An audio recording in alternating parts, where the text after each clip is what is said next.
Okay, you heard her. We are recording. Welcome to another edition of Complete Sports Media's podcast. I'm your host, Darren Campbell, and we're doing a huge wrap up today of an amazing weekend in sports. Just absolutely phenomenal weekend with the NFL and the UFC. Man, I'm excited. I've been looking forward to this all day, Jason. Thanks for joining me so we can break this down. Yeah, it was quite the weekend, man. Especially in terms of the NFL and just what we were treated to over the weekend, which was stellar, spectacular football games that came right down to the wire or needed extra time to finish it off. Like, especially with the Chiefs and Bills games, you couldn't have asked for a better ending to NFL playoff weekend.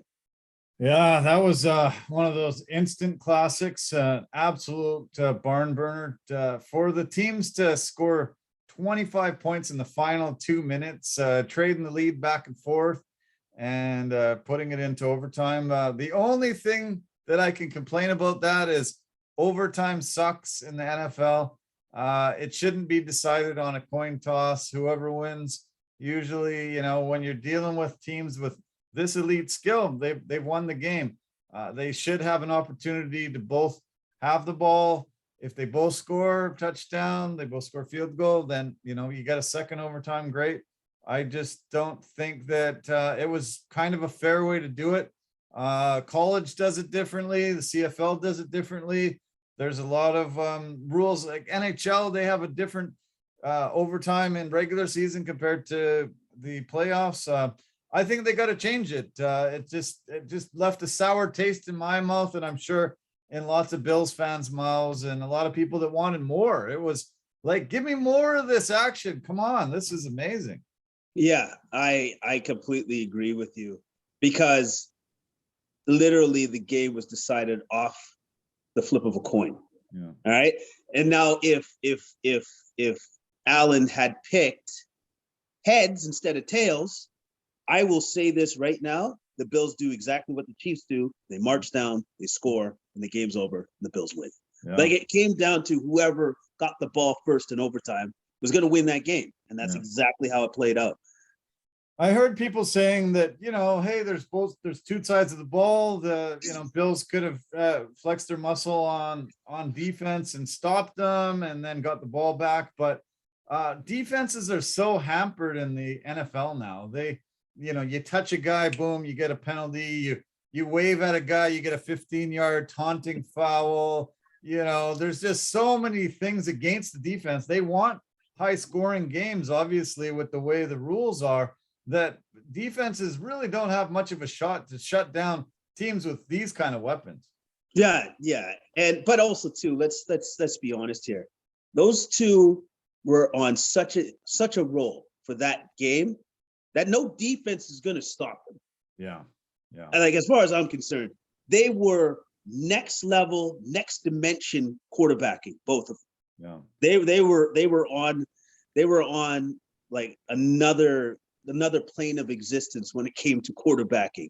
It was so incredible to watch. Awesome. It was just such an awesome thing to see, because I'm sure Allen comes back to the sidelines and says, "Got this one." Damn. 13 seconds. 13 seconds 13 left. seconds, you think, oh yeah, he's not going to be able to march it down that far in, basically 2 plays. And it looked like they were celebrating in his private box. They were, the partying all over Buffalo. And all of a sudden, 13 seconds, boom, 10 seconds, really, it's over. And kick a field goal to put it into overtime, and then march it down in OT and get the win. It was insane. Yeah, I can't believe how much back and forth. I don't think I ever remember seeing it go back and forth that much in the final couple minutes. No, man, I've never seen a game like that where I'm just like, oh, I just kept freaking out more and more, and I'm like, at one point in time, I'm looking at the game going, what am I witnessing right now? This is some of the most ridiculous stuff. And by the way, I want to say this. I want to be very clear. The Bills didn't lose that game. Mahomes took the game. away from them. True. Yeah. Yeah, well, it's obviously a dynasty, a first team to host 4 consecutive AFC championships. Just that little bit better than the Bills. I feel really sad for many Bills fans. When I lived in Ontario, it was all Bills fans. They just loved the team there, and heartbreaking for them. But yeah, the Chiefs did it again. Incredible performance by both quarterbacks. I think we're seeing a next generation of Brady Manning that we got to see year after year. This is going to be something I think we're going to witness for probably the next 10 years. 10, 14 years, however long. Like these guys nowadays, quarterbacks, since we protect them as much as they do with the rules and everything else, these guys are probably going to be playing for the next 18 to 20 years. All right. Yeah. So we are going to get this kind of stuff happen for the next 18 to 20 years. Yeah. It's fantastic to see. It's great to see. It's great to see that we have these young up and coming quarterbacks going against like the already set Hall of Fame quarterbacks. Yeah. Like, these quarterbacks are going out, new blood is coming in, and the new blood is, man, when they're on, it is some of the best football I've ever seen. Yeah. This has never happened before for 2 quarterbacks in the same game, for both passing for 300 plus yards, 3 touchdowns and 0 interceptions. They both got 70% completion percentage. They both got more than 65 rushing yards each and led the team in rushing. It's just unbelievable performance by both guys. Just such a treat. Football, sometimes can be pretty slow, pretty boring, tough to watch, but that is the perfect example of why the NFL has become the elite league in North America, gets these massive TV contracts.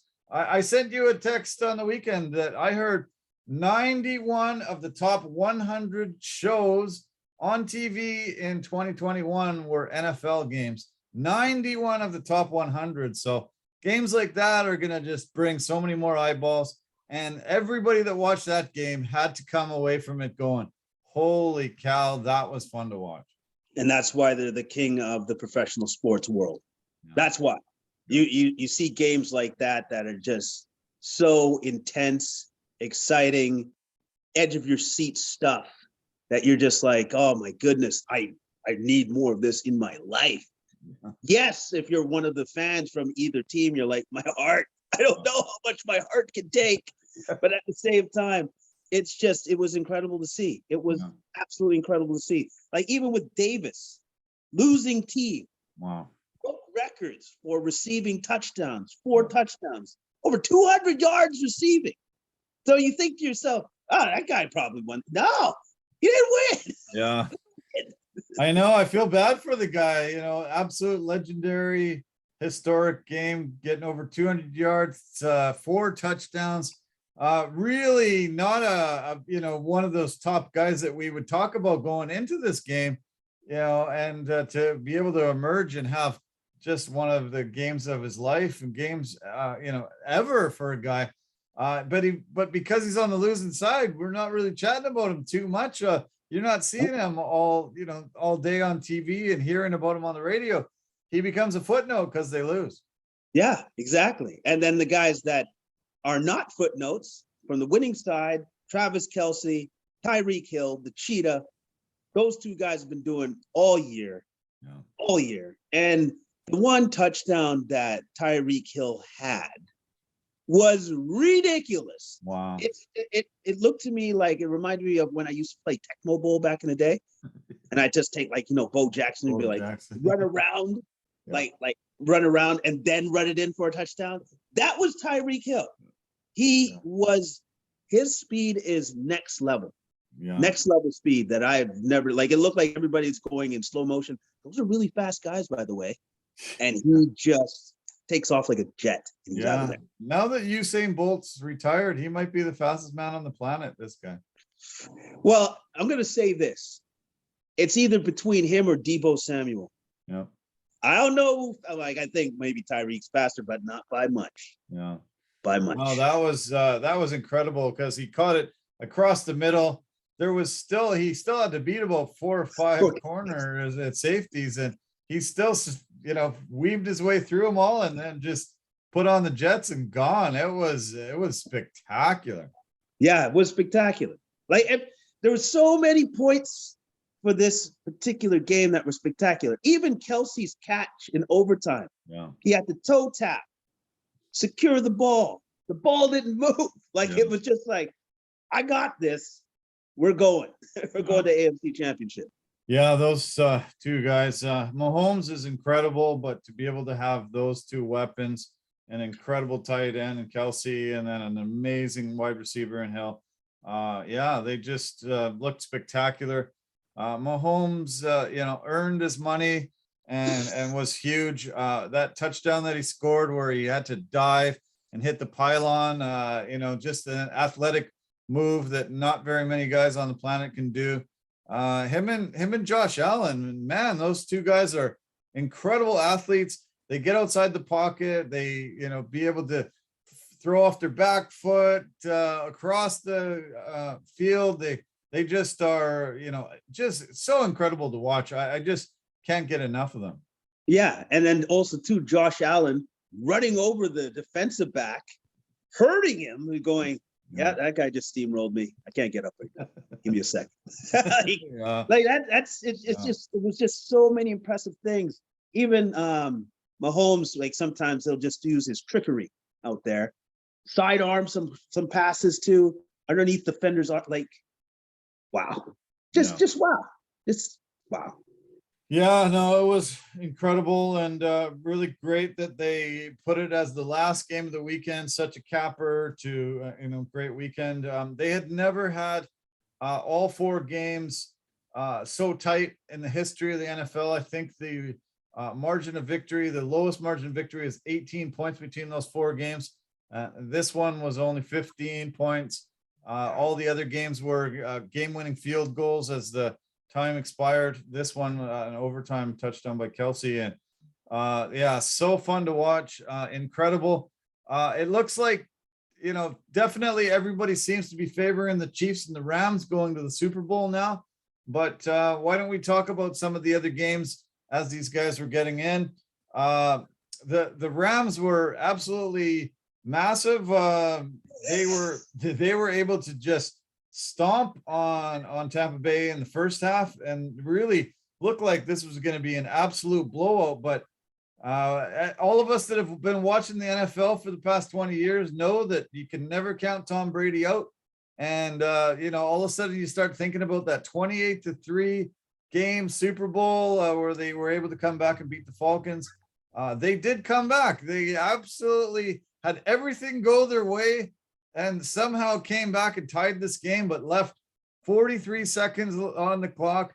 Too much time. Rams were able to go down and kick a field goal and win it. But what do you think of this game? This was another crazy game. I've always told you that it feels to me like God has Tom Brady's back. No. Like it just, how many times in that game, the second half, where it's like, oh, the Rams just gave back the Bucs the ball again and again, and again. And it's just almost just like, no, we want you to tie the game up, please. Let's make this exciting for the people. Like it was for me, being a Falcons fan and remembering the heartache that he put me through already. I'm just looking at it going, you can never count that dude out. Yeah. You literally have to play it right to the end, because that's who that guy is. It doesn't matter if he's down. It just doesn't matter. Yeah. He's going to come back. Somehow, he's just got so much luck on his side. And when he got strip sacked by Von Miller, fumbled the ball, they recovered. I thought, okay, that's it. And then all of a sudden, the very next play, the center snaps it over Stafford's head, and Tampa Bay gets it back. And you're like, oh my God, like, how does that happen? Like, wow, he does have horseshoes. He has some, he's being touched by God and given opportunity after opportunity to pull out these games. Yeah. And then the only thing that went wrong for him was just in that coverage that they decided to go with. You left the best receiver in the NFL go one-on-one. Yeah, that's a bad move. Oh man. Bad call. I was so angry. I was so mad. I couldn't believe they didn't double team Cooper Kupp. They didn't, put all their eggs into him and said, let anybody else catch the ball. This guy's not. He gets a 20-yard catch and then a 44-yard catch to set up this game-winning field goal. And this is the guy that won the Triple Crown in receiving this year. He's the guy that's going to hurt you. Make sure he doesn't catch the ball. That defense, they got to be kicking themselves. They have to be sick to their stomachs that they just didn't shut him down and not letting him destroy them like he did. Yeah. Like, it just, don't let that guy beat you, because guess what? If it's thrown to him, he's not going to drop the ball. He's going to catch it. Yeah, he's catching it, man. Oh man. Yeah, I mean, another 183 yards from him, 9 catches, and just proved that this season was not a fluke, man. He is able to find an open spot and get the ball. I couldn't believe the defense there. It just shocked me. They just blew it after that incredible comeback. Like, that was, if Tampa Bay wins that game, we're talking about that as one of the biggest comebacks in the history of football. They're going to compare it to that comeback against the Falcons. It's not in the Super Bowl, but still, it was just absolutely legendary. And then boom, they just let Cooper Kupp get 2 catches, field goal, done. See you later. They're packing. Brings up a big question now. Was that Tom Brady's last game ever? I can't see it. No. Why would it be? Like, honestly, what has he lost? Yeah. Has he lost a step? Is his arm still good? Does he still have a great team? Yeah. Is he going to probably bring back everybody again? Does he need to renegotiate the contract? He'll do whatever it takes. Yeah. But the guy is committed. His body's in great shape. Like, I don't see why he would retire. I don't even see why he would even consider it at this point in time. Yeah. The only thing that sort of started making me wonder about it was, he seemed to pick Tampa Bay because of the ability to have such a stacked team and be able to bring over some guys that he handpicked and had an opportunity to win a Super Bowl right away, sort of rub it in Belichick's face, rub it in everybody's face that, Belichick's the reason why he won all these. They're going to lose probably a bunch of guys. I know they did a phenomenal job and were able to sign all 22 starters from last year, but I don't think it's possible this year. I want to read off the free agents, and I don't know if they're going to be able to pull this off. They've got, they're both 2 running backs, Fournette and Jones are free agents. Then they've got Godwin, 2 tight ends, Gronkowski and Howard. Their center, Ryan Jensen. Ndamukong Suh is a free agent. JPP, Jerson Pierre-Paul, Carlton Davis, the corner, and safety Jordan Whitehead. So, I mean, those are 10 really, really, really top guys. And I don't know, they worked magic last year, but can they possibly pull that off again? I don't know. It'd be tough. You're absolutely right. It'd be tough. I think some of the players would have to take a cutback in wage if they want to try to go for it again. But I'll tell you one guy that's definitely coming back. Gronkowski's not going anywhere. Yeah, that guy's staying. Yeah, if Brady's there, he's staying. If Brady retires, I think Gronk retires. I think they're sort of a package deal. I don't think he will. I kind of doubt it. He set a goal to play at 45. He led the league in passing this year. At 44 years old, he was not the reason why they're not advancing.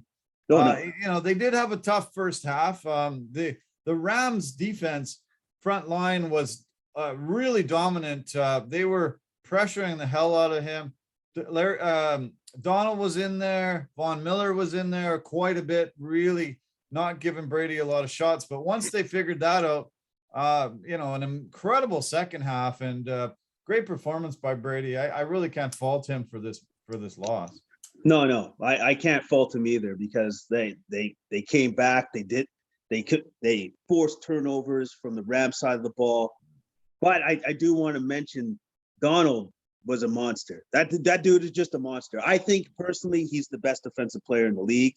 Yeah. Like he's just 1 sack, 7 quarterback pressures just from himself. Like he was a nightmare for Tom Brady back there. Yeah, no, he sure was. It was yeah, he's a force, and no matter what they tried to do with him, he was able to get in there on the pressure and really cause Tampa Bay to have a tough go at it. They had a lot of punts, and we're just they looked lost early on, and it looked like this was going to be an absolute blowout. But they made adjustments, they figured it out, and maybe too little, too late. But that was still a great game. It didn't live up to the billing and hype that the Bills and Chiefs had, and were able to deliver on. But that's still a great game. Oh, it was a great game. It was a great game. But again, it just goes to the greatness of Tom Brady, where it's like, yeah, that dude, you can never count him out. You literally can never count him out. Doesn't matter how much he's down by. Somehow that dude will find a way. Yeah. Okay, well, the Chiefs are now going to face the Bengals. The Bengals have finally got a relevant team. They spent so many years in obscurity, hadn't won a playoff game since 1988, 33 years. And it's just a terrible franchise for many, many years. Joe Burrow comes in, Jamar Chase, they start really putting a lot of solid pieces in. Joe Mixon's great.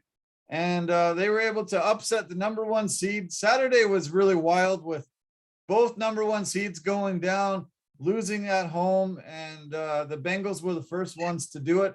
I was really surprised that they pulled this off, even though Burrow got sacked 9 times. 9 times, never threw a touchdown pass.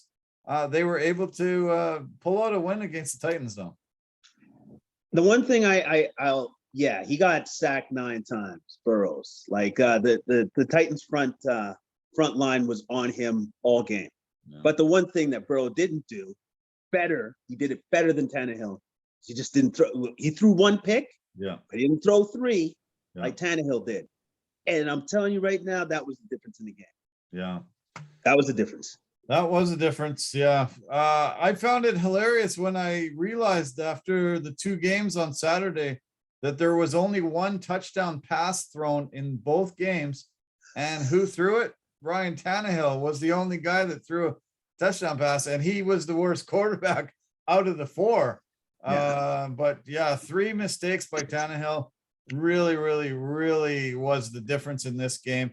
And also the Bengals kicker, who has a bit of swag, was able to call his shot, said, as he was walking out to kick that final field goal, he said, I guess we're heading to the AFC Championship game.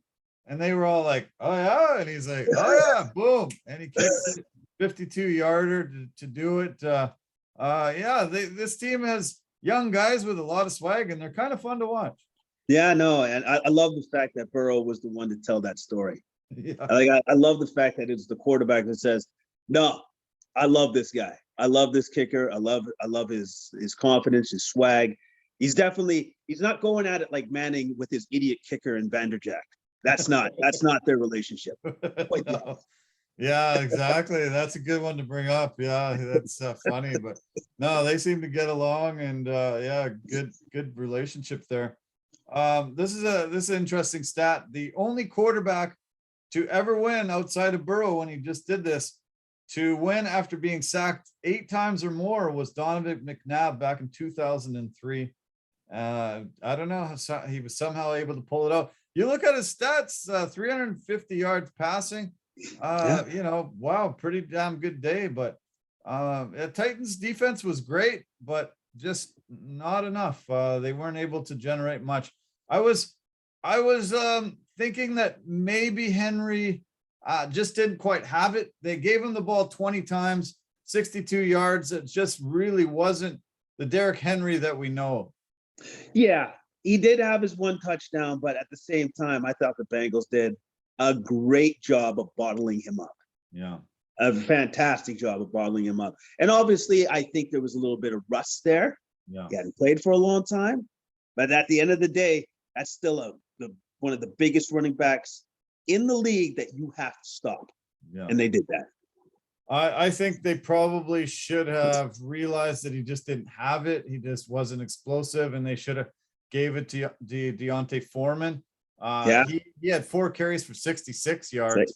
Was able to have more yardage than Henry had on 20 carries. So I think Foreman should have came in there, took a lot of those carries away. I think Titans probably pull this game out if Foreman's the one that carries 20 times instead of Henry doing it.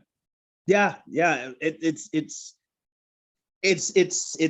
hindsight's always 20/20, right? Yeah. And then you look at it and you're just like, well, maybe if we'd given like Foreman maybe 8 more carries, that might have been the difference. But at the same time, that's still Derrick Henry. Yeah. So you're still going to give him his carries. Yeah. I heard a lot of rumors that they're going to move on from Henry. They liked what Foreman did this season, and Derrick Henry's contract is more than $20 million. I heard that's going to be hard to fit under their salary cap, and they might, just utilize Foreman and move on from Henry, send him packing somewhere. I'd be a bit shocked, but sometimes money talks, and if a guy can't fit in the salary cap, maybe they have to move on and they go with a younger guy. Yeah, it's funny that could possibly happen to Derrick Henry, who was on pace to have an MVP type year before he went down with his foot injury. Yeah, exactly. Yeah. Which is ridiculous to think that Crazy. He's not on the team after almost getting to MVP status this year. Yeah, exactly. Yeah, it's amazing. Okay, so Bengals advance, take out the number 1 seed. Do you give them a puncher's chance of beating the Chiefs? Sure. Why not? I'll give you a puncher's chance. But here's the thing. If the Chiefs play like they did against the Bills 2 more games, they win the Super Bowl. Yeah. Period. Period. Yeah. All those things they did against the Bills, I'm sure Josh Allen's on the side saying, I didn't see that coming. Yep. Okay. Maybe he did, but at the same time, it's still really unbelievable when you're seeing it in real life. Going, Jesus, he actually really pulled that off. Okay, we're going overtime. Oh, I'm not going to get the ball. Okay, we're going to win. That sucks. Yeah, that's crazy, isn't it? Yeah, amazing. Yeah. The actual game is on the NFL Network right now. They're showing a replay of it. There's a minute left. KC's up 33-29, and I recorded this just to watch it again. I want to watch it tonight. Just such an absolutely amazing classic game, and I think we're going to be talking about this game for the next 25, 30 years. Oh yeah, as we should be, and also too, we should be looking at this game as that's the future right there. AFC has so many great young stud quarterbacks coming up. Yeah. Like if this is what the future is going to hold for us now going forward, I can't wait. Yeah. I can't wait to see more of these playoff games like that. Yeah. Oh. Okay. Well, on the NFC side on Saturday, we had the Packers, number 1 seed against the Niners. Aaron Rodgers rumored to be the MVP for the 2nd year in a row. We really thought he had a shot. I think we all thought he had shots, and he really didn't. He's packing. He wasn't able to get this team over the hump. It's happened many, many, many times. He's considered one of the greatest quarterbacks of all time, but he only has 1 Super Bowl title. 12 years ago now. Just never able to really win those big games that he's there for and he's supposed to do. It really came down to him not playing that great, and the special teams blocking a field goal and the punt return touchdown was key. But Aaron Rodgers, he should be a guy that we talk about multiple Super Bowls, shouldn't we? Yes, he should be. He should be, but at the same time, just couldn't get it done. Their first defeat at Lambeau Field this season, and it was in the playoffs. Yeah. Cost them everything. Sure, and it all the pundits and the analysts were saying the one weakness that Green Bay had was their special teams, and it was glaring. It Yeah. was so glaring. Like, Crazy. that's the only way that 49ers could win this game. And then that's what they did. Yeah. That's what they did. Aaron Rodgers never beat the Niners in the playoffs, 0-4. Two things that Aaron Rodgers can't get into: restaurants and Super Bowls.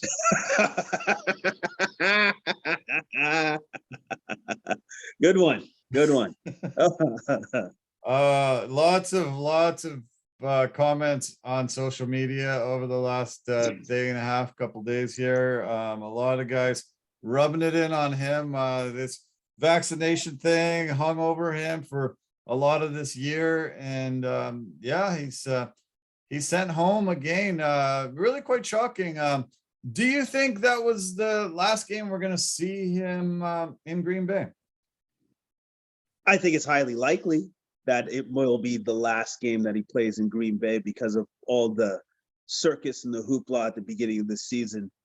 I think it would take a lot for him to stay. Like, there would have to be a promise of some sort from the organization to maybe acquiesce to more of his demands if he were to stay. But at the same time, I don't know. I think this relationship has come to an end.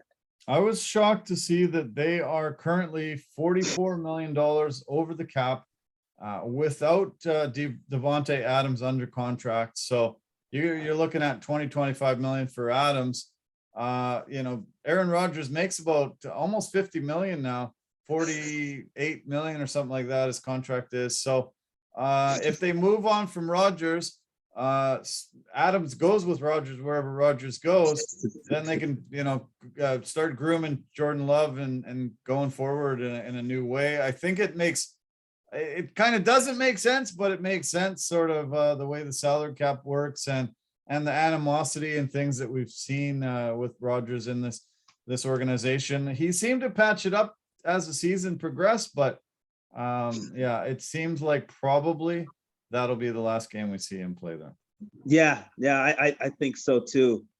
But then the question becomes, like, where's he going to go? Because he definitely wants to go. He wants to do what Tom Brady did. He wants to go to literally a ready-made team that just needs a quarterback. His talent. Yeah. And then he's good to go. At some point in the game, Aaron Jones had more yardage from scrimmage than the Niners had. Aaron Jones ended up with 170 scrimmage yards. And what did the Niners end up? Yeah, they ended up getting about 200 or so. But it was kind of crazy.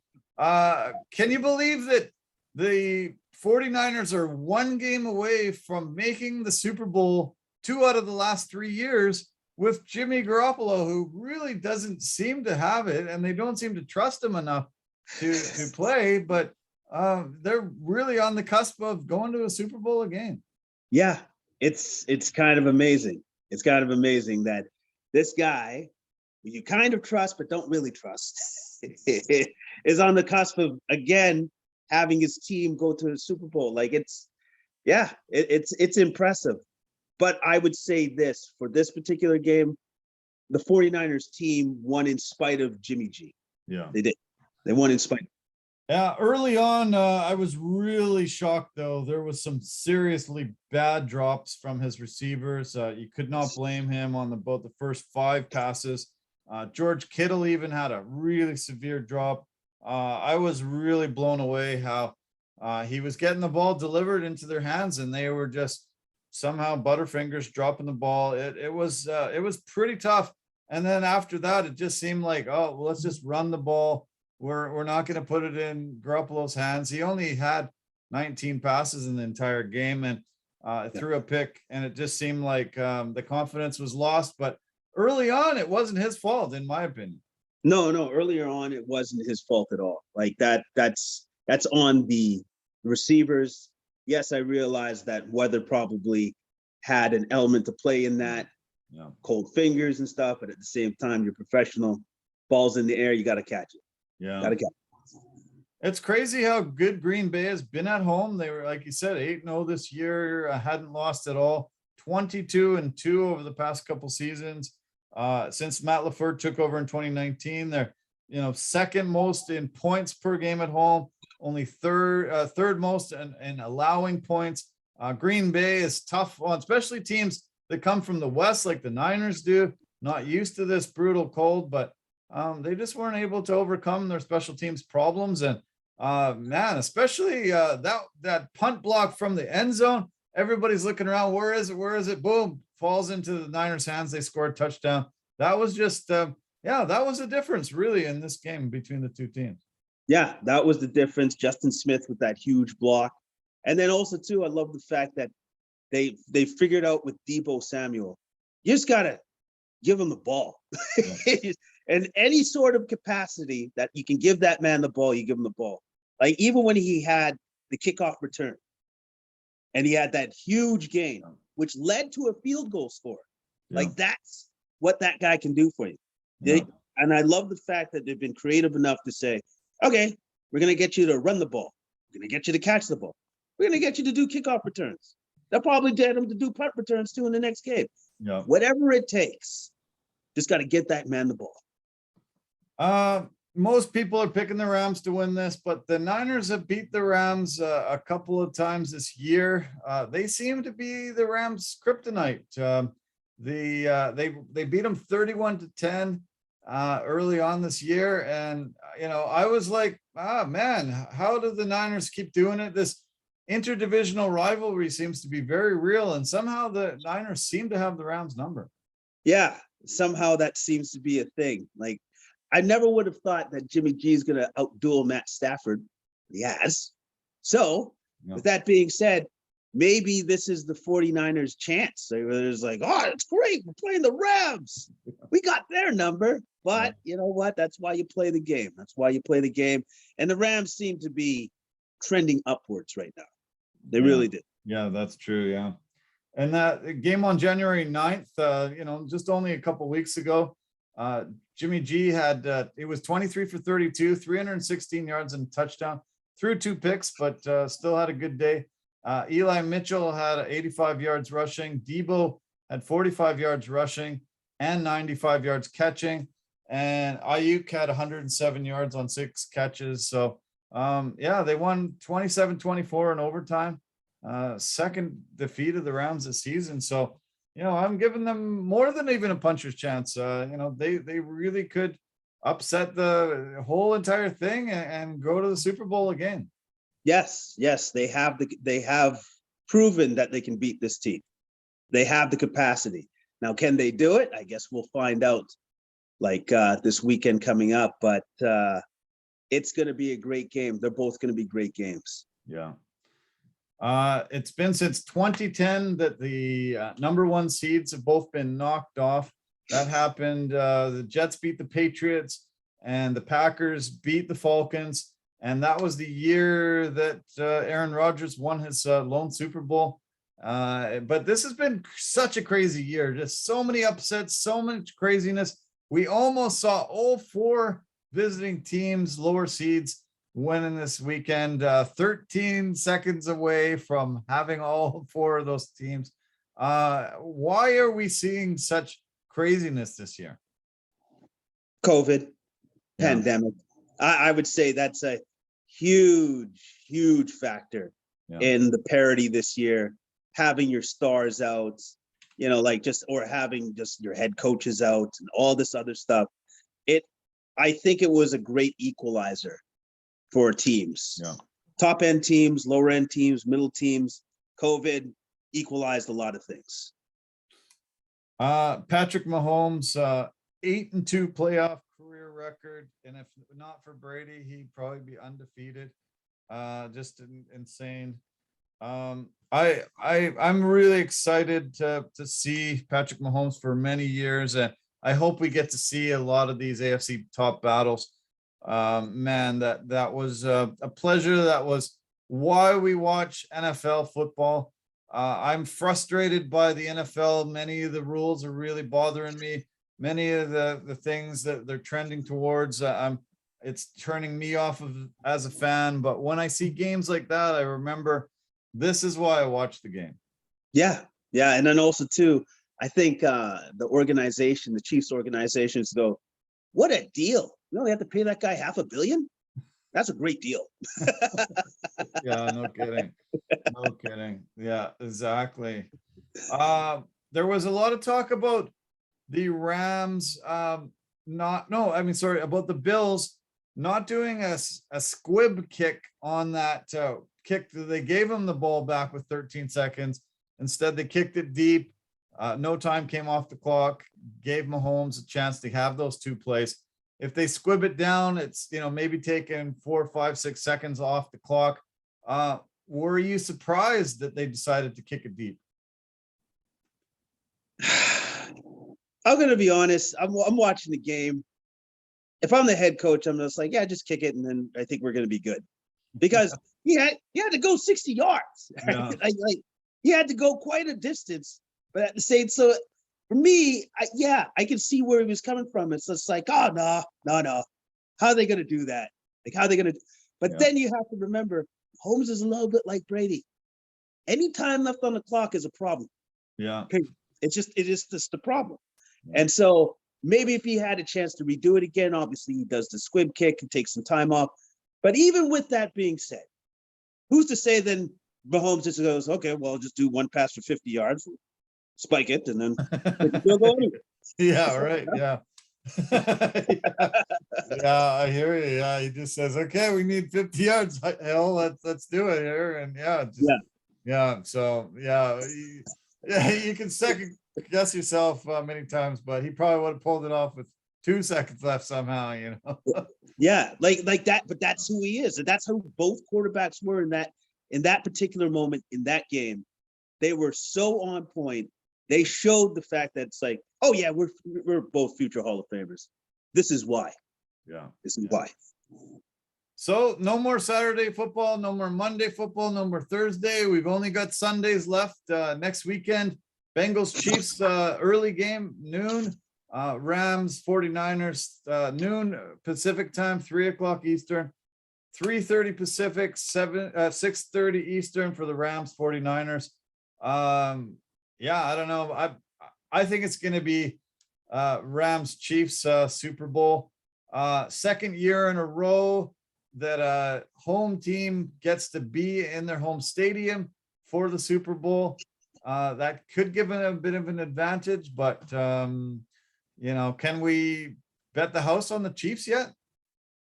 Oh man, it is super hard not to bet the house after seeing what I just saw. Yeah. Super hard not to go. Like, how do you go against Mahomes when he does stuff like that? Yeah. Like with the weapons that he has, with Tyreek Hill and Kelsey, really hard to go against the team when they click like that. Yeah, I realize that. Yeah, it's just insane, unbelievable what he pulled off and how they ended up winning that game. It was just a incredible shootout, and he proved that. Yeah, he's worth this $500 million. When he signed the contract, we had a podcast the next day, and it was like, can you believe the money that he's making? And you're like, yeah, he's probably underpaid. So yeah. Well, he does more games like this, which it's going to happen. It's like they're just going to look at that salary, that contract, and the Chiefs are going to be like, what a deal. Like the Jim's like, nailed that one. Yeah, you sure did, buddy. Sure did. Yeah, it's insane. So crazy.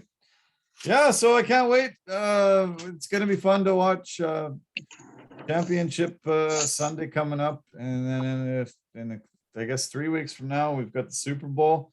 And man, that weekend, Jesus, that's why we watch NFL football. I've had a lot of people tell me the reasons why they don't like the game. I hope they were able to watch that, because you missed out. If you didn't watch that, anybody, you missed out. Try to find a replay. That is the classic, probably one of the greatest football games ever played. Yeah. 25 points in under 2 minutes. Think about that for a second. Like, how are you able to do that between two teams? Like, how is that even possible? Amazing. But they did it. Yeah, they sure did. Yeah. Yeah. I'm glad I watched it. I'm glad we were watching it. I'm glad we were Oh. texting. Holy my God, it was fun. Yeah, Yeah. that was great. Yeah, so great. Okay, well, let's turn to the UFC. We had our first pay-per-view of the year. UFC 270 from Anaheim, California. Tons of stars out. So many in between fights. They just showed star after star after star. Top UFC performers as well, all there watching this. We had 2 title fights. It was an incredible night. Lots of great fights. They set a record for the most fighters making their debut on a pay-per-view. 8 new fighters coming in. That Dana White Contender Series just keeps churning out these great talented fighters, and some of them had amazing performances, but most of the attention was on those 2 title fights. The co-main event was a little more exciting of a fight than the main event, but I really love the main event because we saw the baddest man on the planet get crowned, and he really deserved it because he changed his way of fighting style and was able to turn a fight around that he was losing. First 2 rounds, was able to somehow change his game plan, win the last 3, and retain the title, and really, really proved that he's super well-rounded fighter, which a lot of people criticized him for many years because he's never gone to a decision and never really grappled much.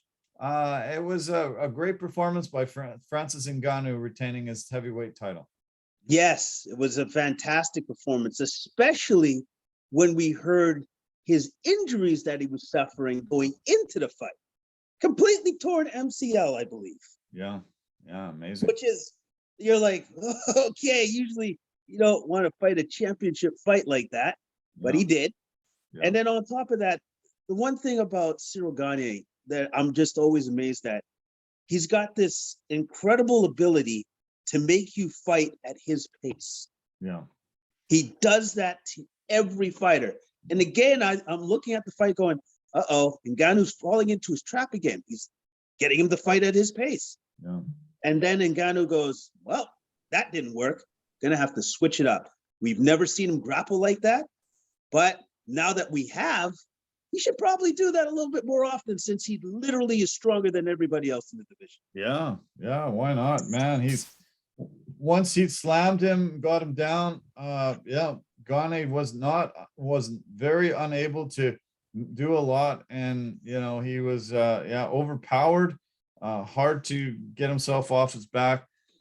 He had secured a heel hook, and that looked a little scary for a few moments there, but other than that, Ngannou was definitely the better man on the ground and grinded out a really big win, 3 rounds to 2, and retains his belt. And now all the speculation, what's he going to do now? What's he going to do now? And the word today that's come down is that he needs a lot of recovery time. He needs to go into surgery for his knee. It's going to take a while. And he wants to go and have a very lucrative boxing fight against Tyson Fury. And so he thinks he's not going to fight. He's going to give up the belt, and he's going to go and he's going to start getting lucrative fights. He's been in a really big war with the UFC over money. He's not under contract officially. They do have this championship clause, and that actually keeps him under the UFC banner for 1 year. He said, I only fight once a year anyway, so it won't matter. I'll go out a year, I'll recover, and then I need to find somebody to pay me better because I'm really not happy with the fighter pay, the way they treat me. It's not good enough. No, and you know what was super telling to me? I was reminded by this by a friend. Where was Dana White? Yeah. Didn't put the belt on. Wasn't even at the post-fight interview. Really? This is pure speculation, obviously. We don't know for sure. But we do know the man's temperament. He does things for a reason, right? Yeah. So, this is all probably part of his decision, his plan to try to get him to sign, but at numbers that they want. Yeah. That's clearly not going to happen. Clearly. Because Yeah. yeah, that was bizarre. He put the belt on Figueiredo earlier, Yep. and then suddenly he's not there. Didn't answer any post-fight stuff. You'd think he would. It was the first pay-per-view of the year. He loves going out there and talking about how great it was, how big of a gate they had, how much pay-per-view was, blah blah blah blah blah. And him to be absent was really strange and really telling. I think, you know, maybe with his fight with Ngannou and Ngannou's camp, it made him just say, no, I'm not doing this. And yeah, that was really bizarre. A lot of people want him to fight John Jones. John Jones has been rumored to be going up to heavyweight and fight, and this probably would be the biggest fight in UFC history if he faced Jones, but I don't know if we're going to be able to see it. No, we're not going to see it because they don't want to pay those guys. Yeah. John Jones has already been on record. It's like, you're going to give me Tyson Fury type money. The fight's never going to happen. And you know what Ngannou's saying? Well, yeah, since I'm the champ, I'm going to get that kind of money too. Yeah. It's never going to happen. And I have to say, if Ngannou actually ends up walking away, how awful does that look for the UFC? Horrible. For their champion. Horrible. Their champion just to be like, yeah, I'm not getting paid enough by these guys. Later. It doesn't look good on a credibility standpoint for the best mixed martial arts league on the planet. Just brutal. Just so brutal. Yeah. So brutal. And you know, I thought at some point it would come to a head. And most times when the UFC fighters have tried to take on the organization, they've lost and they've been kicked out, and you know, we don't see them anymore. But this one is really a titanic battle, and yeah, it's too bad because, you know, Francis Ngannou has really emerged and shown himself to be the baddest man on the planet and super skilled, be able to beat Stipe Miocic, get his belt, be able to defend it against Cyril Gane, who had never lost, you know, just really proved that he's legit and, you know, one of the guys that we want to see and want to watch for years and years. But I saw the salaries, the fighter salaries, and Ngannou made $600,000 for this. Yeah, I mean, that's not chump change, but it is when it comes to the heavyweight boxing, heavyweight champion of the world. That's ridiculous. When you added up all 22 athletes on this card, their salaries, you added up all 22 athletes on this UFC 270 card. Tyson Fury made 16 times more than them for his last title defense against Deontay Wilder. 16 times more than all 22 guys. Yeah. That's unbelievable. That's just why would there be that much disparity between the sports? Why?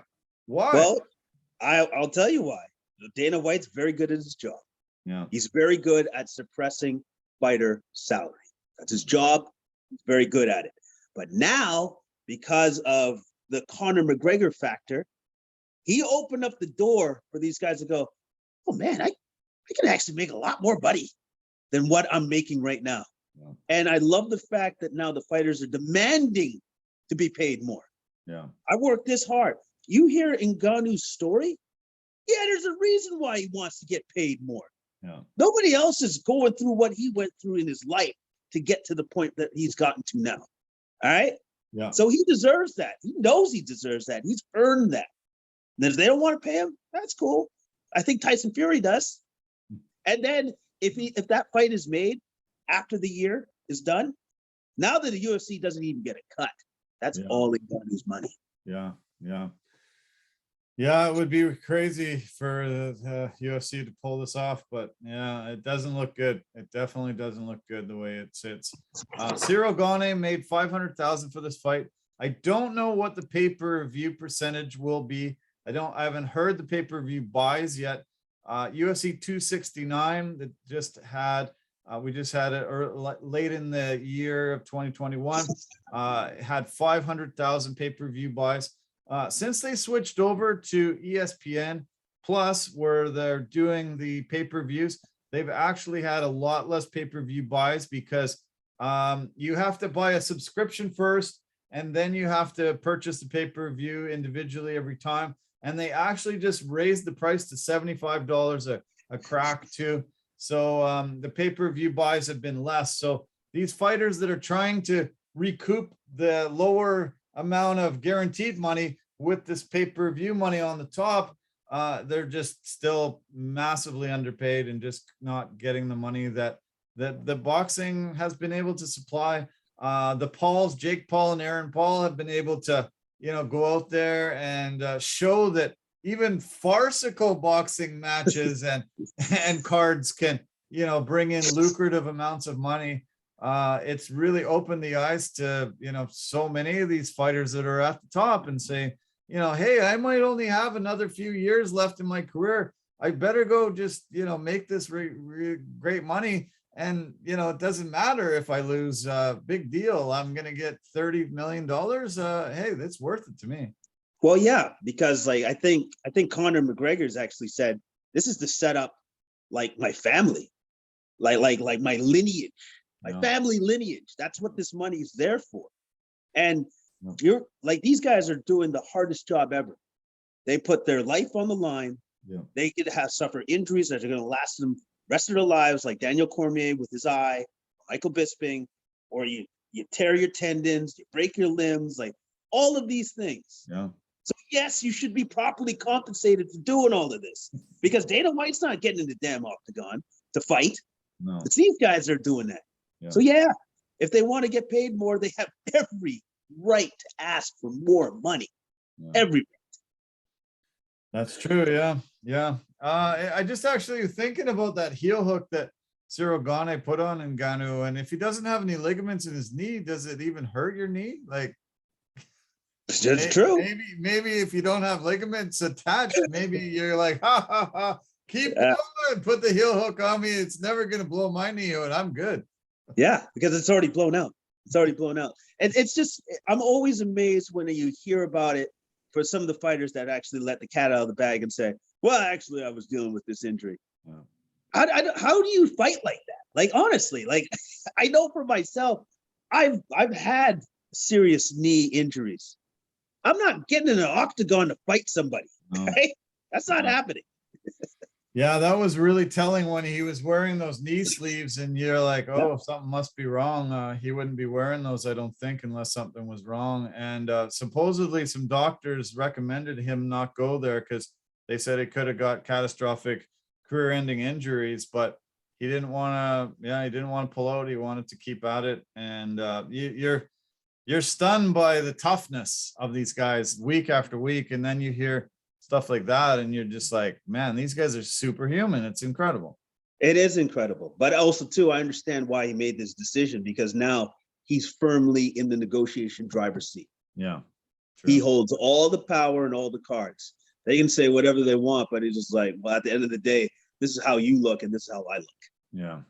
He said today that he thinks it's cost him about $7 million this latest fight with the UFC, and he's, he wants to recoup that somehow. And $7 million is nothing to sneeze at, especially when you're making about $500,000 a fight, and who knows what pay-per-view on top of that. But for you to be the heavyweight champion and you're only making $100,000 more than the challenger, it's not right. It's not right. It doesn't seem right at all. So, but let's try to move on to some positive things. We had a co-main event that was one of the greatest fights we'll ever see.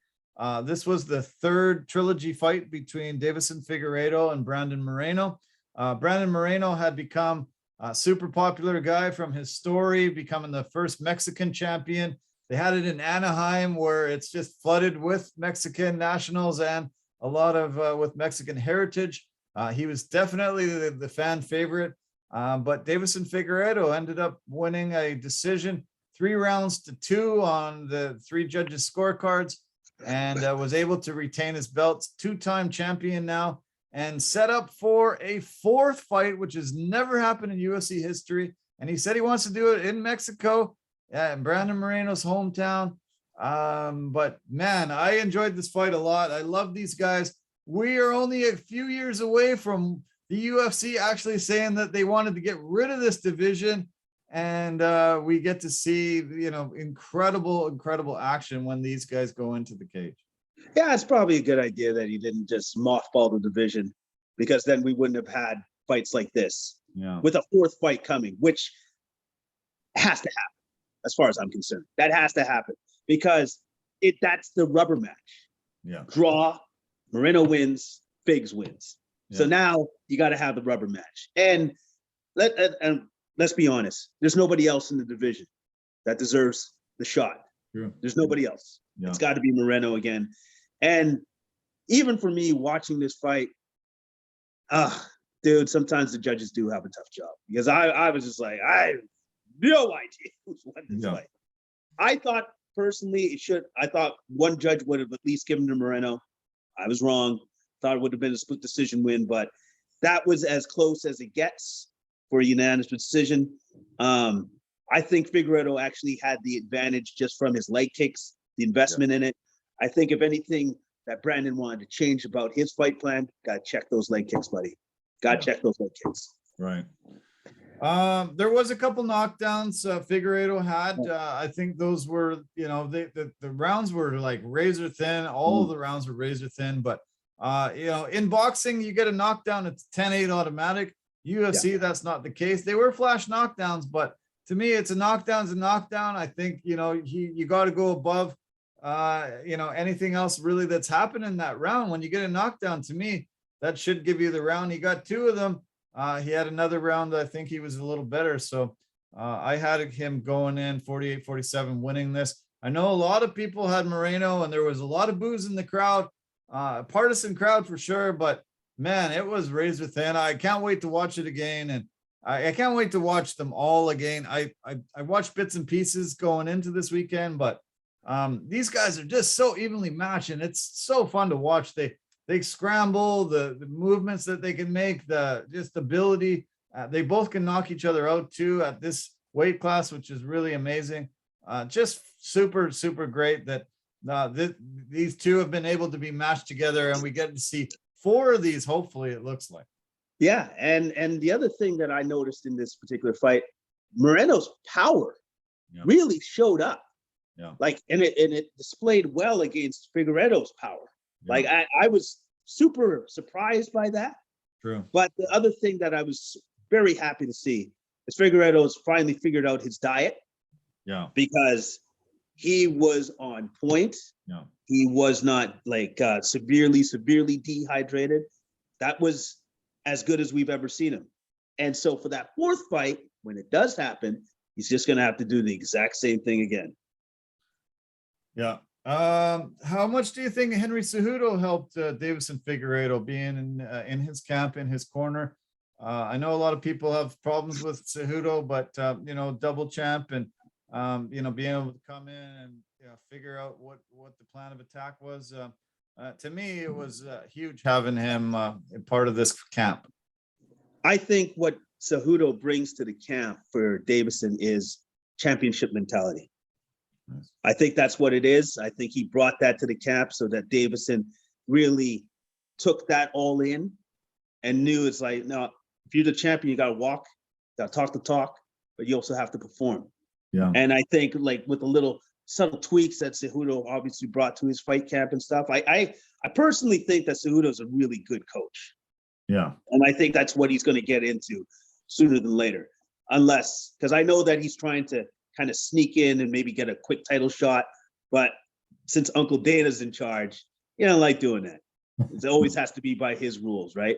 Yeah. But for what he brought for Figueiredo is that championship mentality, knowing that you're the champ, and then proving it in there, and just like he's incredibly intelligent. So there's things in Moreno's game that he saw and said, you can pick on this and you can pick on this. Yeah. Focus on these things. I'm really glad you brought up Figueiredo's weight cut issues and problems, because this was the first fight out of the 3 that I thought he was at full strength. He seemed to be, able to not get gassed and had his full power. Everything was there. I think that was so key, and I'm glad that it took him a while. It took him a long time into his career to figure it out, but to me, it looks like he has figured it out. Yeah, no, it did take a while. It took a long time for him to figure it out, but now that he has, all he has to do is now follow the game plan. Yeah. Yeah. Yeah. So I can't wait till they announce it. Hopefully they can do it real soon. To be able to see these guys for a fourth time will be such a treat. And Mighty Mouse is probably like, what happened, Dana? Come on, we could have had this kind of great stuff if you would have brought some of these guys along. And but yeah, this division is fun, and I'm glad it's still part of the UFC, because there was lots of guys getting cut, and it looked like they're just fading it out, Right. trying to get rid of all these guys. They let Mighty Mouse go, and all of a sudden you thought, wow, this is close. And I think Cejudo kind of is able to save it, and then these guys are able to take the torch and run with it, and I'm glad they have. And so am I. So am I. I'm glad they have. I was really disappointed with the way that Demetrius Johnson's career came to an end in the UFC. I thought it wasn't right with the way it ended at all. But at the same time, I'm super enthused that the flyweight division's still here, and you got these two guys that give us excellent fights every single time they step in the octagon. And now we get to see it, hopefully, for a fourth time. Yeah. And Figueiredo now has the most wins and knockdowns in UFC flyweight history, and just to be able to have the belt, bring it back to Brazil again. Good on him. Incredible performance, and it's great. I really love trilogy fights, but I saw the term for 4 today, but I don't think I wrote it down. But a very weird term that I haven't ever heard before. I don't remember ever hearing about guys fighting 4 times like this. No, of course, because it usually never happens, because you would never think that the first fight would be a draw. No, but it was. Yeah, exactly. Yeah. Okay, let's blast through the rest of the card. Lots of great fights on the card. We saw Michel Pereira come in. You and I have had a lot of problems with Pereira and the way he dances around and doesn't seem to, bring a true fighting mentality into the cage. But he's started to calm down a lot and prove that he is one of the elite guys in this welterweight division, and had a big win over a very game newcomer into the UFC. It was a good performance by Pereira. Very good performance. He did some flashy stuff, but he kept it to a minimum, which I think that's the rope that his coaches allow him to have, which is like, yes, you can do some flashy stuff, but you can't be consistently all the time, or else you're just going to lose. Yeah. So they allow him to do that, but at the same time, his footwork, his in and out movement, skirting around the cage, having Fialho.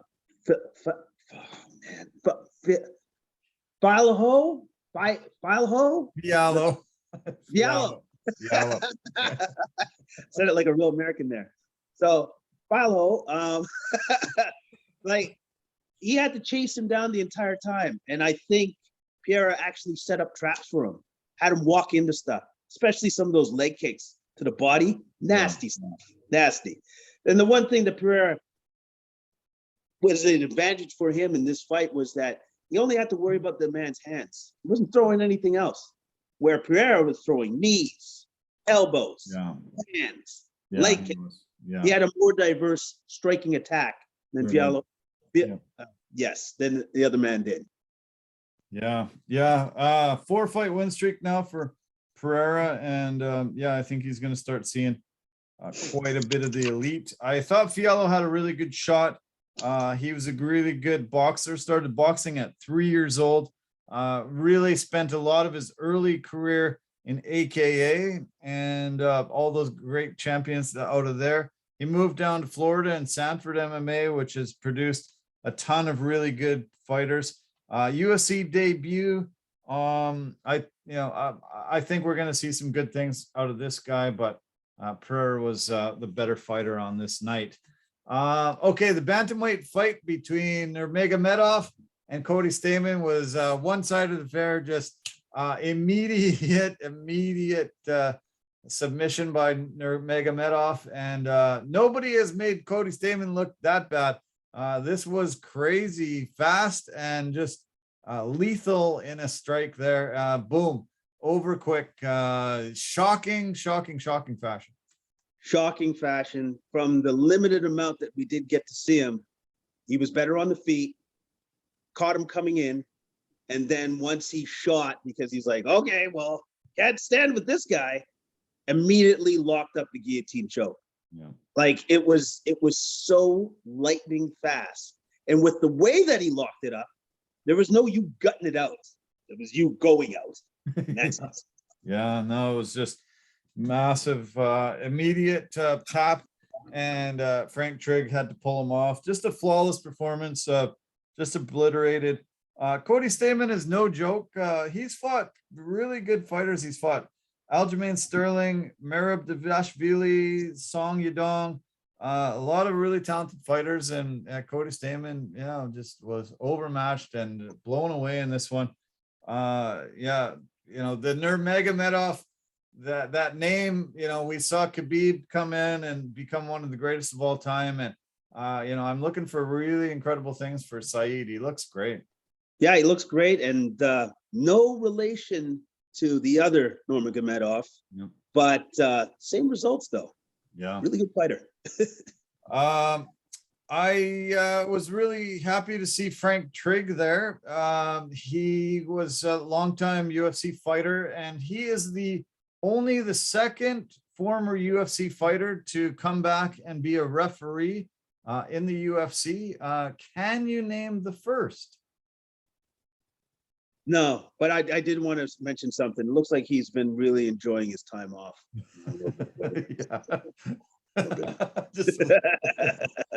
A legend in the sport, one of the originals, Dan Severn, was able to finish his career, get his UFC refereeing credentials, and come in and be a referee too. But Frank Trigg is the second guy to ever do it.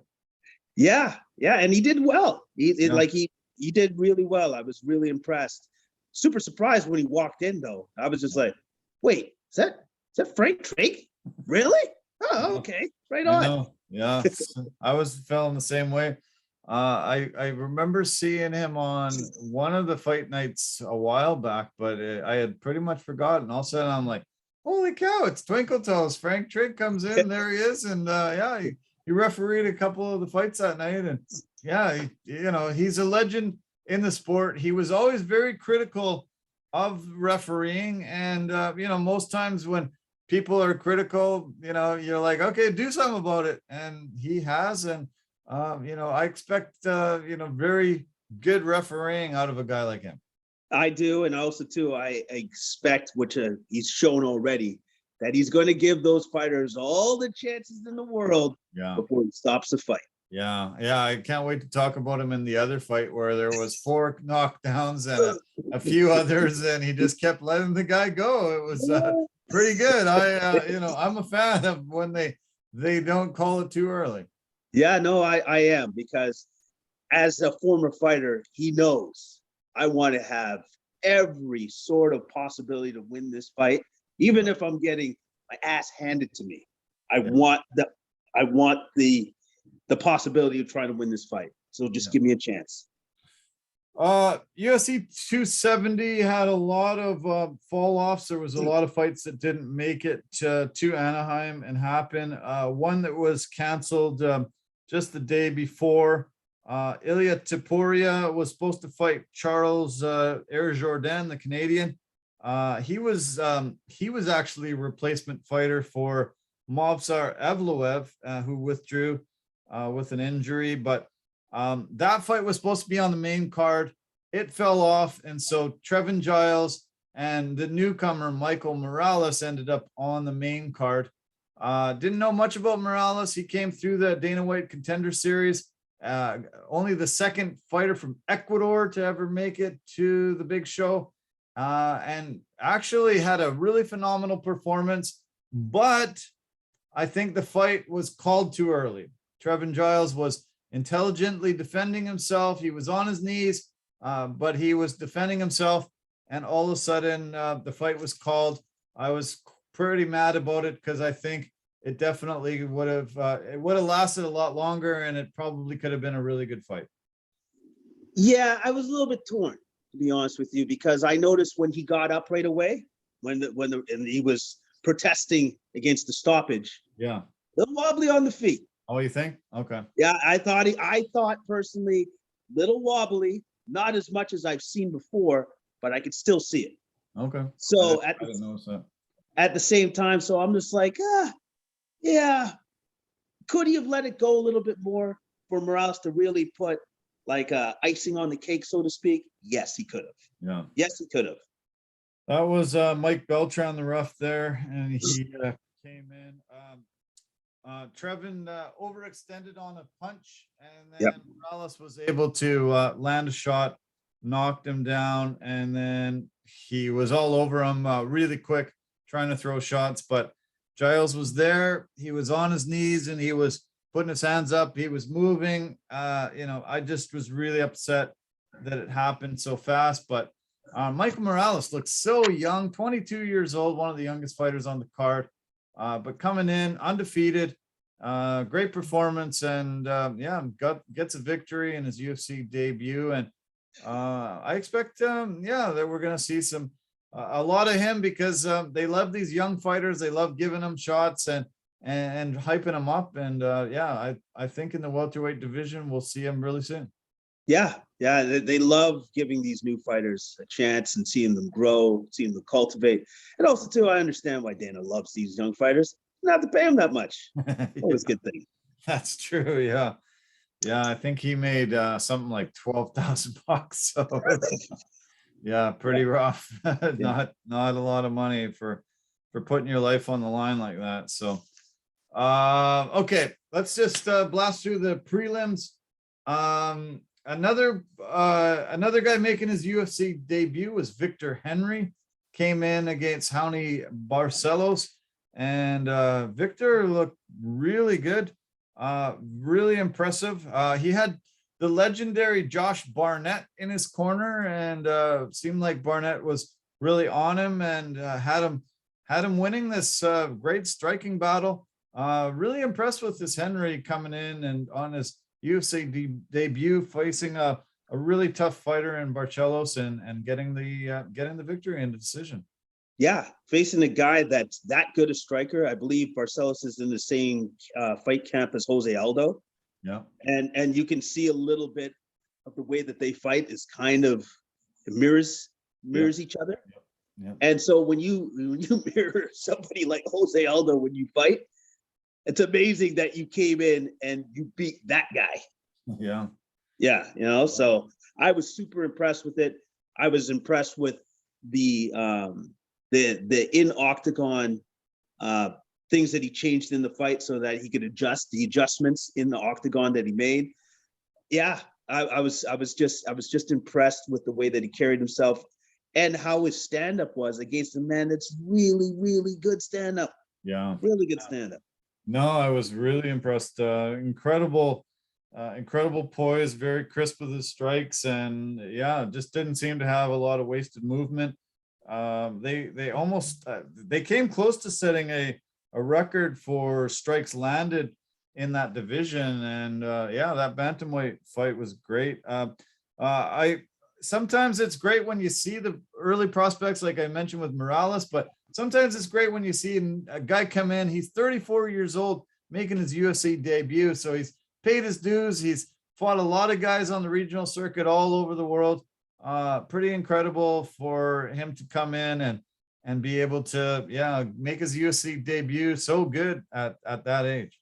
Yeah, and then also too mention that in a post-fight interview and say, I'm 34. I don't have that much time left, so I'm just here to make a big splash right now, immediately. And that's what he did. La Mangusta, the small mongoose is his nickname, and I'm looking forward to seeing more of him. And kind of cool to see Barnett in there too. What a legend, and I've seen him involved in a huge amount of great fights over the years. So really quick fight in the welterweight fight right before, two guys making their UFC debuts as well. Jack Della Maddalena beats Pete Rodriguez. This is another Australian guy that comes in quite hyped and was able to deliver a really good knockout early on.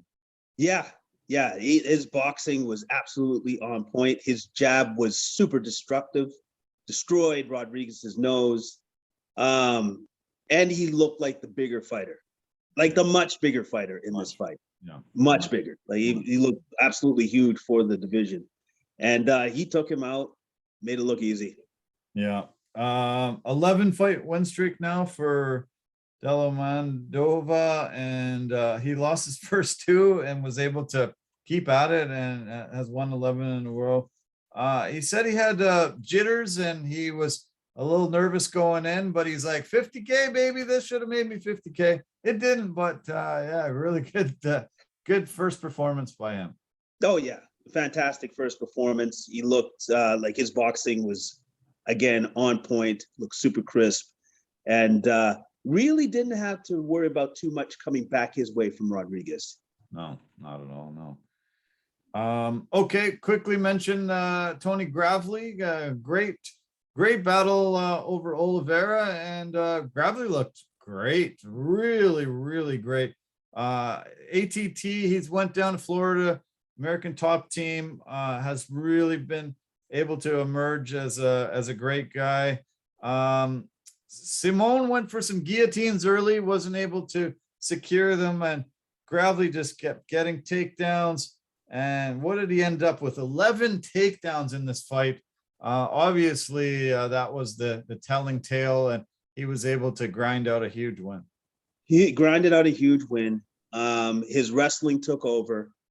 He almost got caught. That guillotine in the first round was tight. Yeah. But he managed to gut it out, and then he used his superior wrestling to win the rest of the fight. Yeah.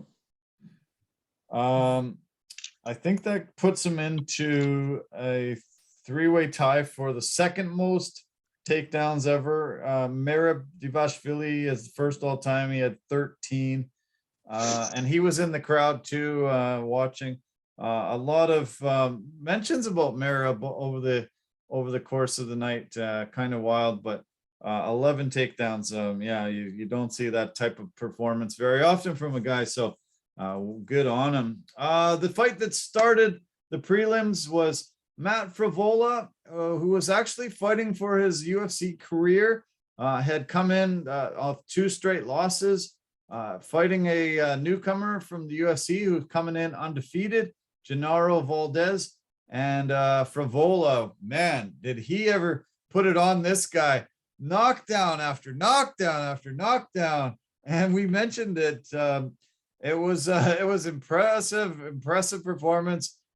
This was actually Mike Beltran that was the ref on this one, but I gave him all the chances in the world till he finally had to protect him because yeah, Frivola was the steamroller was going on that night for sure.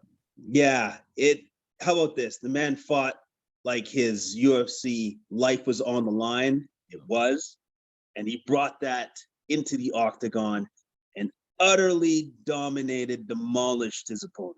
Was amazing. Yeah, such a great performance. Yeah, absolutely just flattened him. It might have been one of the rounds of the year for me. That was amazing to watch. I can't wait to see it again.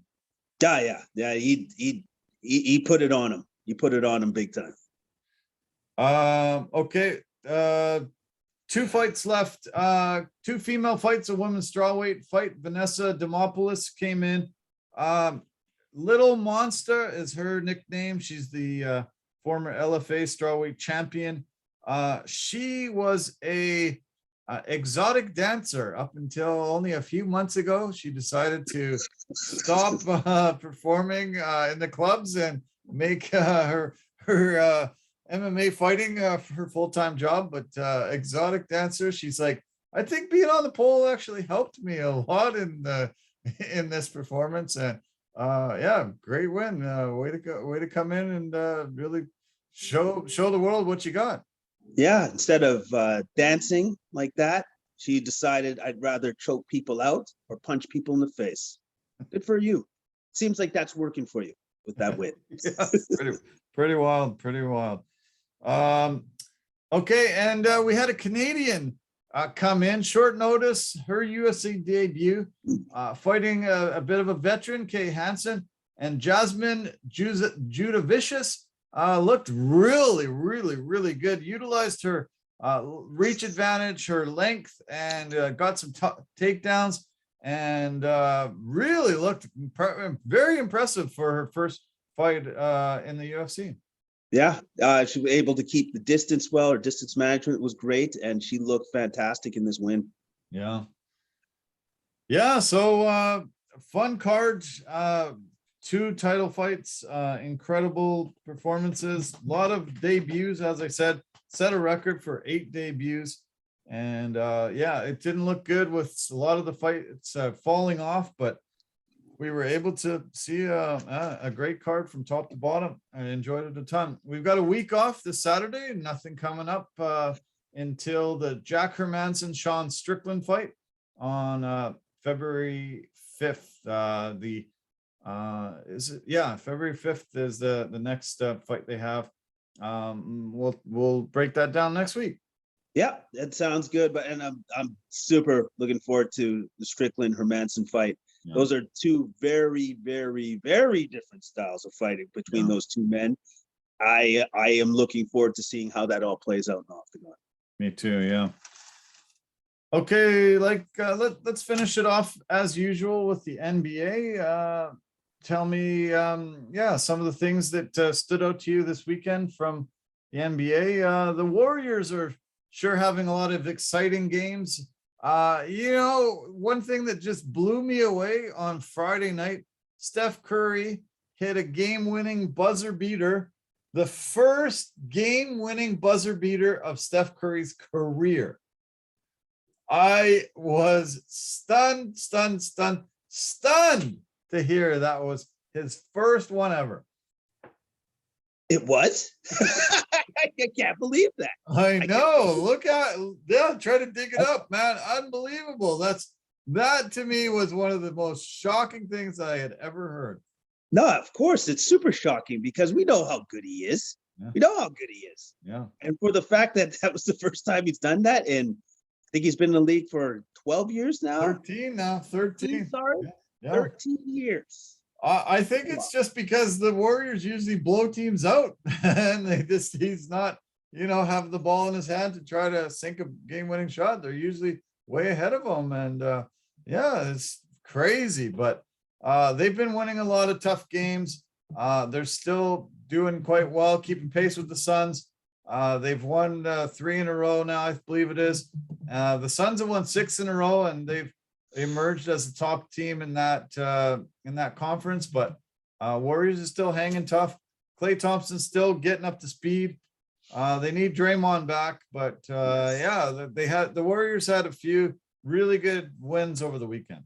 Yeah, the Warriors are going to kind of somewhat keep pace to the Suns to a certain extent, but Draymond definitely missing his presence on the defensive side of the court. It's very obvious to me. It's very obvious to anybody watching.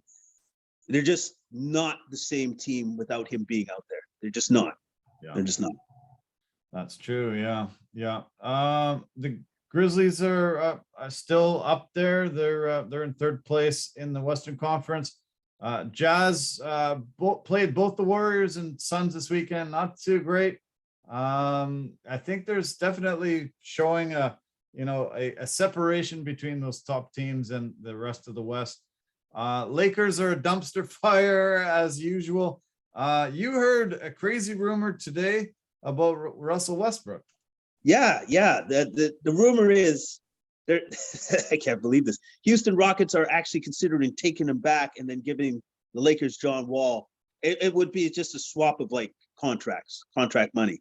The only problem with that is, isn't John Wall kind of the same kind of player? Yeah. Aren't you going to kind of have the same kind of problem? To me, it's I don't think that's what they need. They need a different player. They don't need a John Wall or Russell Westbrook. They need something else to play alongside with LeBron. It doesn't make sense. Just swapping the same talent for the same talent. Yeah, it's not working to me. DeMar DeRozan was supposedly on the Lakers wish list, and they almost pulled off a deal before the season. I don't think the Bulls would pull that move off now, but Buddy Hield was already signed, sealed, and delivered to the Lakers. Somehow that trade ended up falling apart, but yeah, John Wall for Russell Westbrook, same deal. It's not going to work. Why would you do it? Well, yeah, exactly. Why would you do it unless Russell has been?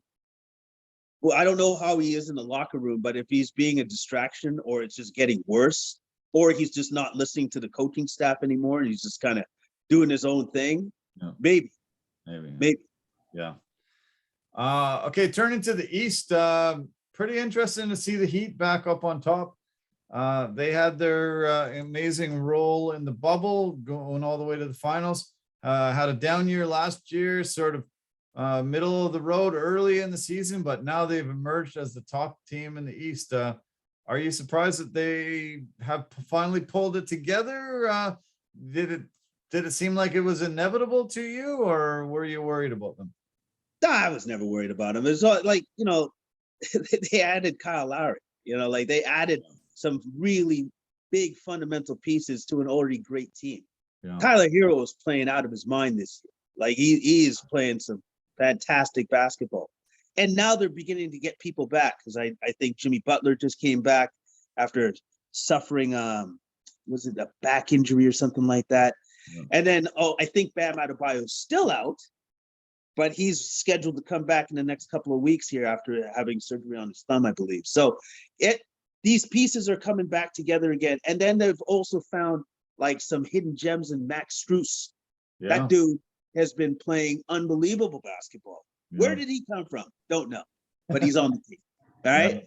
Yeah. Like just with the fact that they got these guys that can just step in and just be instant offense out of nowhere. They got a very, very strong team. So yes, it was only a matter of time. And now they're showing. Yeah, they're doing it. They're pulling it together. I'm amazed at how tight it is in the East on the top of the conference. The Heat are first. Nets are only half a game back. And then we've got the Bulls and the Bucks only 1 game back of the Heat. Another half game back of the Cavaliers. And the 76ers are another full game back of that. So 2.5 games separate the top 6 teams in the conference.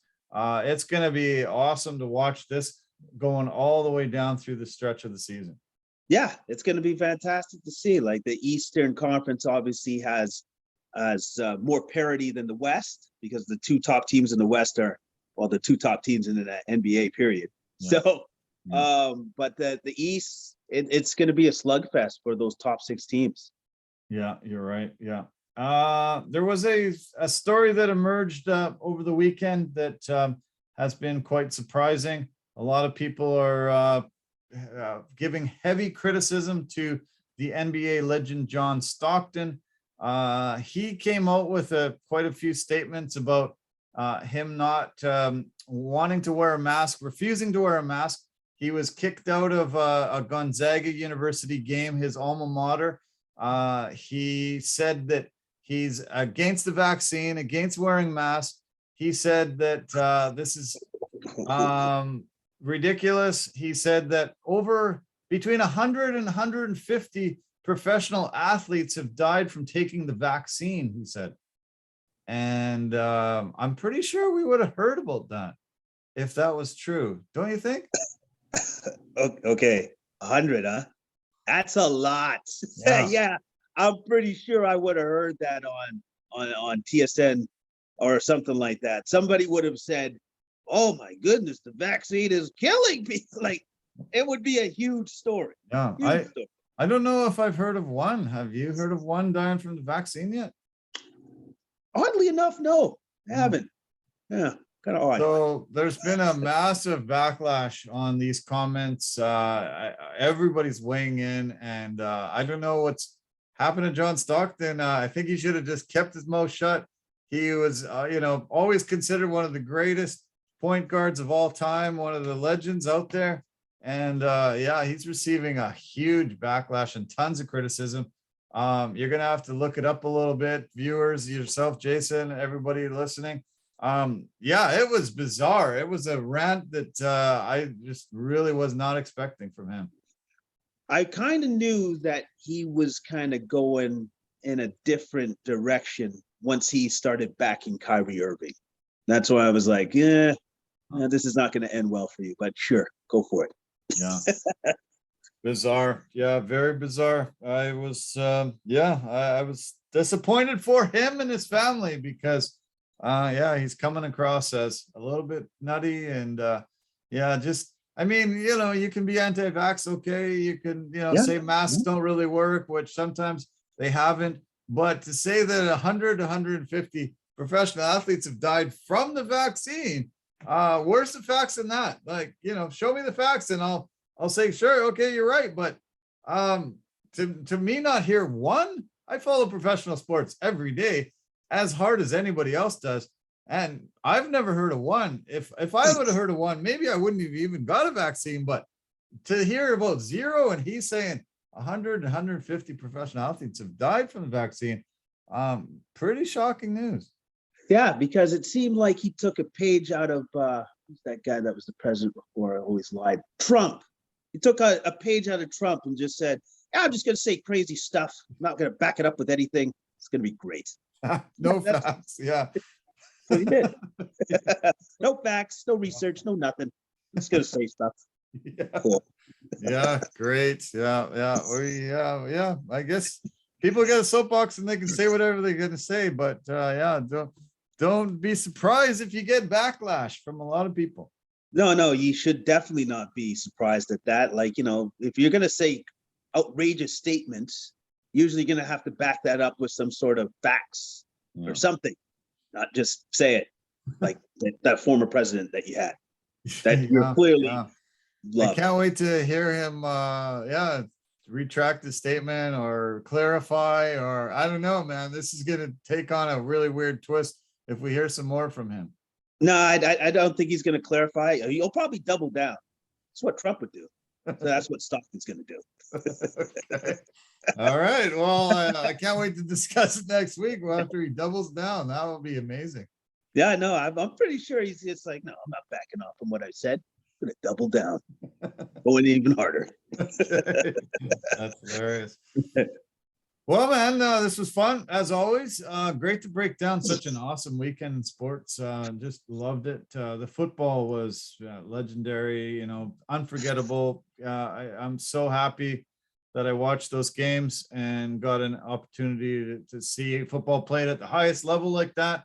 And also the UFC was great. We got to see a couple of belts change hands and a lot of fun, man. A lot of fun. A lot of fun. I love this weekend, especially the NFL, which was just such a treat. Seeing two future Hall of Famers in Allen and Mahomes go get after it and just show us exactly what you're capable to do on a football field, which is magic. Yeah. So we survived the quarantine, everybody. We had both of us our second quarantine that we've had outside of when everybody got quarantined, but we've survived. Hopefully that's the last one we ever have to endure. And hopefully, we can return back to normal fairly soon. I don't like these quarantines. I don't like mandatorily being locked down. It feels a little bit like prison. Yeah, it does. It does. Like, especially when I look through my blinds and I'm like, man, I wish I could go outside, but I guess I can't do that today. I really can't.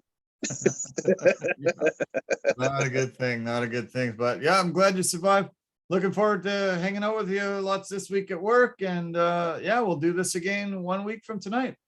Yeah, looking forward to it. Can't wait. And I am super looking forward to some more playoff football. I know, man. Yeah, me too. Enjoy the game tonight. The Jazz Suns game looks fun. And I guess we'll talk tomorrow, man. Cheers. Take care.